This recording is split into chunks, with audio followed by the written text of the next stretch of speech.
about Matt Kenseth, I found something a little interesting this weekend. Talking to him was that I've been back when I was running the ARCA program and I had left-hander cars.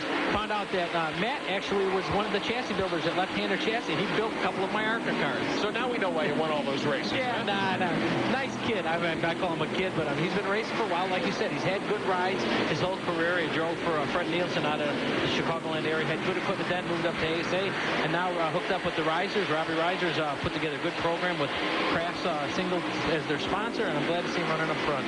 Kenseth in the 17 continues 5th. Mark Green in the 37-6. Todd Bodine up to 7th now on the Stanley Tools Pontiac. And then Robert Pressley back in 8th spot in the Sunoco machine, the Chevrolet. Right there, so good battle for 5th spot. Continuing to rage here at Myrtle Beach Speedway. Shane Hall directly in front in 4th, all alone right now as they work down into turn number 1. Pressley content pretty much to sit there. Has a little room. Todd Bodine's car seems to be pushing up the track a little in the corners. Yeah, they haven't pitted yet. They may need to make a little adjustment on it. It'll help them when they can stay down, but, you know, as this track cools, temperature makes such a big difference in the handling, and when they get cooler, they typically tighten up. We bounce back up to the front duel here. There's Purvis in the 28, the Kurt Records machine. He's 2nd. Nathan Buttke, the Mark III Financial car, the 78. He is your leader by a couple of tenths now as they work off turn 4. Coming up on 70 laps complete next time around. So the tire window, I'm told, should be around 90 to 100 laps. We ought to be seeing pit stops here fairly soon. We'll see how that plays out as these cars continue to run under green tonight at Myrtle Beach Speedway. Great to have you with us for the NASCAR Busch Series. Nathan Buttke showing the way. And you can find out a lot more about tonight's action. Check out NASCAR online before, during, and after the NASCAR Busch Series events. www.nascar.com. Your 24-hour NASCAR Garage Pass lead battle on the backstretch. That's the 80 of Mark Crow. The leader is Nathan Buttke in the 78 machine. Jeff Purvis right behind in the 28. He's been dogging Buttke for the last 30 laps. Now Crow cuts down on the racetrack, and that'll give Buttke a chance to expand that lead by a couple of car lengths. So Crow needs to move up the racetrack, and he does, to give Purvis the room now to rejoin the battle for first. But Nathan Buttke turning in a surprisingly strong run here in the 78 car. There's Purvis, who has several Busch Series wins under his belt. Buttke still looking for his first career victory. Can Nathan Buttke win this race tonight? We'll talk about that in a moment. We look at Todd Bodine on the outside trying to make the move and get by the 37 of Mark Green and take away 6th spot. Todd high up in turn 1. Now rounds the corner down low, makes the pass on Mark Green. So give Todd Bodine 6th spot here tonight at Myrtle Beach Speedway. Maybe that's the car to beat. That's the first car I've seen tonight make a pass on the outside. Maybe Todd's got something that no one else has. They've been working on that car as well. Didn't qualify very well. Now Matt Kenseth up to challenge Shane Hall for 4th.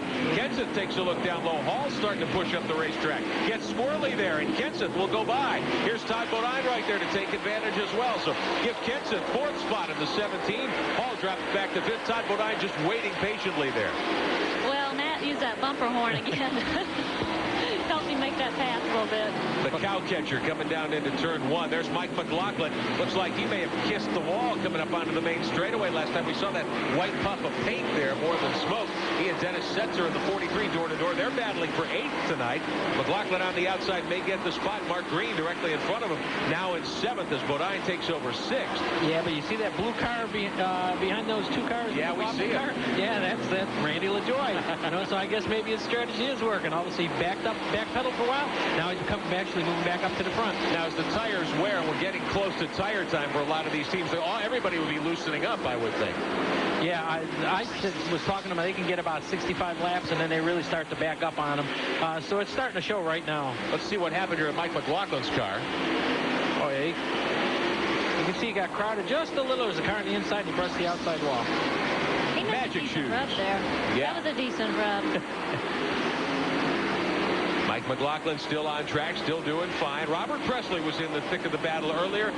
He's no longer on the speedway. Mike Hogwood, what happened to the 47? Well, let's ask him. Robert Pressley, you're out a lot earlier than you wanted to be. Yeah, I tell you, this Sunoco 360 communication car. It was running great, Really had Ray and Tad and all the guys had it working good. Got out there and the brakes started fading on it at first. Got that problem cured there to start riding out. Then the gear come out of it. So rear end, just nothing we could do. Just great race car, but it's an early night. An early night for Robert Presley. And It may be a short night, too, for Shane Hall in the Lux Foods Chevrolet. He was up to 5th in the 85 car, 4th, actually, a few laps ago, but he's bobbled and slowed quite a bit. Several cars getting by, and Hall now dropping back to 11th spot. And I don't know if he's got a brake problem or not, but you can see the right front, inside the right front wheel, the rotor's glowing red, and I don't know if... And the leaders tangling, Nathan Buttke and Jeff Purvis, and Purvis spins across the start-finish line. Buttke and Purvis hook bumpers coming off of turn 4. Purvis gets it refired, loses several spots, and we stay green, no caution. So Purvis loses a lot of track position.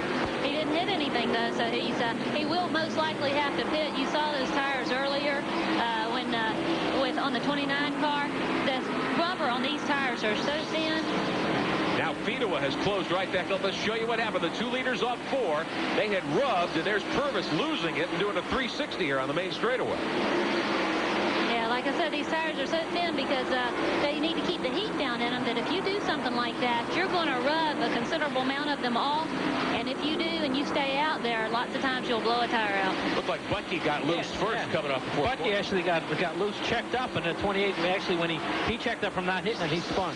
And in all the confusion now, Tim Fedewa has gotten going, and he has gotten around Buttke. So Tim Fedewa, the 33, the Kleenex Chevrolet, he takes over the top spot for the first time tonight. Give Fedewa the point with that damaged front end. I guess the front end's not affecting the way the car's handling it. Now, is aerodynamics no factor here at all? Not really, no. Not a big factor at all. Well, now, if they lost that rear deck lid and didn't have a spoiler, it would be a big factor. One car way up high coming out of turn 4. Looks like it might be the Johnny Chapman machine. It is Chapman in the Alarm South Ford. He got way up high in the marbles. Gets it reeled in. He's back underway. Here's Fedewa, the 33, trying to lap by Brad Teague on the back straightaway. Teague taking over the ride for Jeff McClure tonight in the UAW Lear Ford. So Fedewa out in front and expanding the lead. His lead now about half a second over the second place car of Nathan Buttke. 92 laps are on the board. Pit stops ought to be coming shortly. We'll be back at Myrtle Beach.